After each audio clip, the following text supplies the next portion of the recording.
Quinta-feira é dia de falar sobre saúde animal.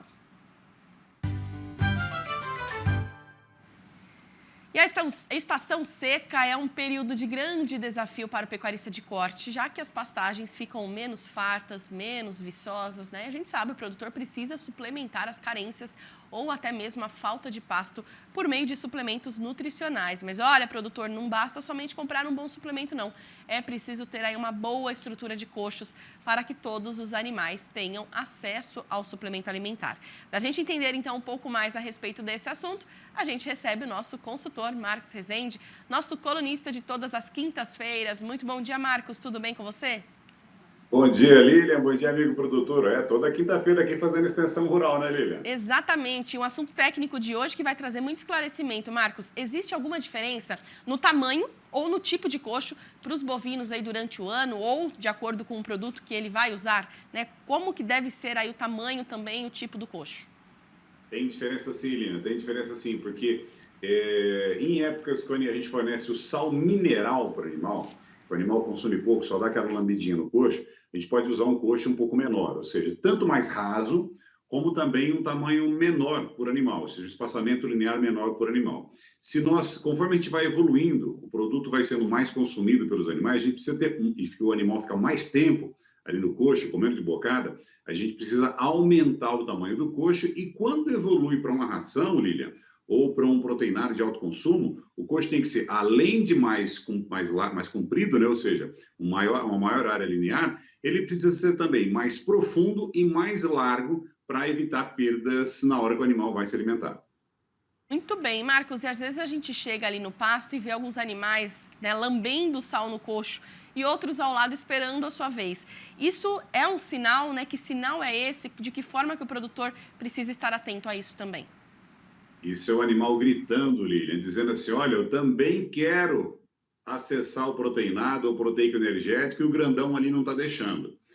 Isso é um sinal, sim, Lilian, porque normalmente o que acontece? É comum isso acontecer no proteinado ou no proteico energético. Por quê? Porque no sal mineral, em geral, o animal come ali em torno ali de 50 gramas, um pouquinho mais por dia, então ele só lambe. Quando a gente passa para esses suplementos nutricionais que o animal vai de bocada, os animais mais fortes, eles acabam, e os aspados, ou seja, animais chifrudos, eles acabam tomando espaço e chegando no coxo. Os outros animais ficam lá esperando a vez dele. Só que esses são produtos de consumo, de alto consumo. Então, esses animais vão comer até se fartar. O que vai acontecer? Uns vão consumir mais e vão se desenvolver mais, e outros não vão consumir ou vão consumir menos e vão acabar ficando para trás, serão fundo de lote. Mas não é por conta de genética, viu, Lilian, ou sanidade. É por falta de dimensionamento no coxo que não permite que todos os animais consumam de maneira igual. Tá aí, falando em dimensionamento no coxo, você falou que tem muita diferença, então qual o tamanho ideal para cada tipo de suplemento? Marcos, vamos um a um para a gente entender? Até você fez uma listinha aqui para a gente ter a nossa colinha. Então vamos lá, né? Qual o tamanho ideal, né, para sal mineral, por exemplo? 5 centímetros linear, porque como ele é um consumo menor, a gente pode trabalhar com 5 centímetros linear por animal. Marcos? Oi, Lilian. Oi, para proteinado. Sal proteinado de baixo consumo, Lilian. Alguma coisa ali em torno de 15 centímetros por animal. Se for um sal proteinado, um proteico energético de maior consumo, o ideal é que a gente trabalhe com 25 centímetros linear por animal. Boa, Marcos. Qual o tamanho ideal para ração de semi-confinamento? 30 a 40 centímetros, Lilian. E um coxo mais profundo, para os animais não jogarem a ração para fora. Tá aí. E para dieta total? Também 30 a 40 centímetros, coxo mais profundo, mais largo, considerando com a limitador, né, para que os animais não entrem no coxo e isso vai permitir que os animais consumam de maneira mais adequada, consumam bem e não desperdicem alimento. Muito bem, Marcos. Por que nessa diferença de tamanho? E também existe um horário ideal para fornecer o suplemento para o animal? A diferença de tamanho é por causa da diferença do produto, sabe, Lili? Alguns dos animais consomem menos e a alimentação é feita ali pelos níveis de minerais, de sódio particularmente, o animal tem um consumo limitado.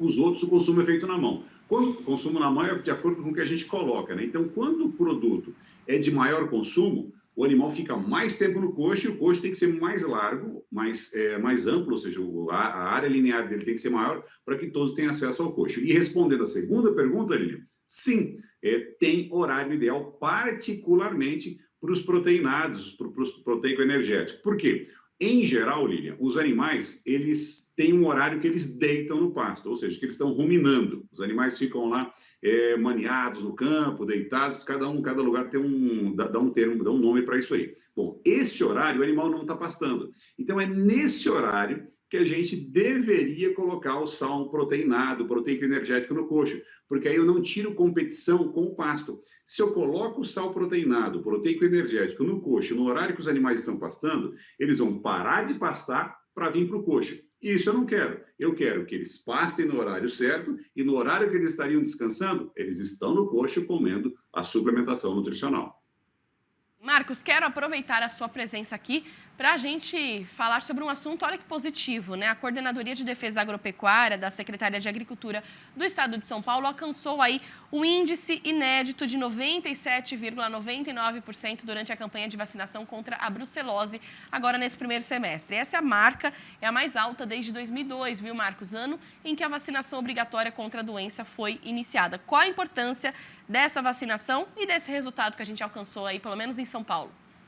Lilian, parabéns para os produtores, para a Secretaria de Defesa Agropecuária do Estado, que chegaram nessa marca. A gente tem que chegar nessa marca no Brasil inteiro e superar isso. Por quê? Brucelose é uma doença séria, é uma zoonose, como toda zoonose, transmissível para os seres humanos, e nós precisamos combater. É importante, e só tem uma maneira de combater, Lilian, é por meio da vacinação das fêmeas jovens de 3 a 8 meses de idade, que elas têm uma chance na vida só. Então, Lilian, é de fundamental importância que a gente tenha atingido esse número, e esse número não deve ficar restrito ao estado de São Paulo.